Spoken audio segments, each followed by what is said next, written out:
Raise the front of the car securely. Use the 17mm to remove the oil drain plug and drain the oil. Spray WD-40 on the front plus middle bracket exhaust bolts. Let it soak for 5 minutes. Will make removal easier. Use the 14mm socket plus extension to remove the front exhaust pipe nuts, 3 total. Using the 12mm socket, remove the middle bracket nuts for the front exhaust pipe just behind the oil pan. This will give you clearance. When removing the pan, 2 bolts. Using the 14mm, remove the bolts for the front or rear beam, 5 bolts.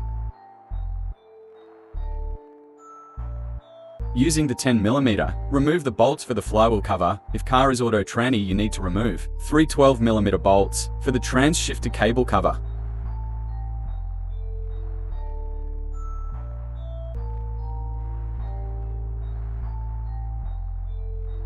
This will give you clearance to reach 2 bolts to remove the oil pan.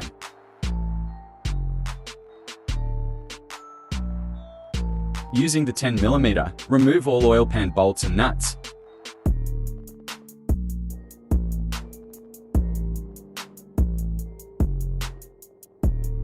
Remove old pan plus gasket, clean block surface thoroughly, and lightly apply 3 meters adhesive. Stick the new gasket onto the block. Apply Honda Bond on curved part of gasket. Line up the new pan and reverse the process.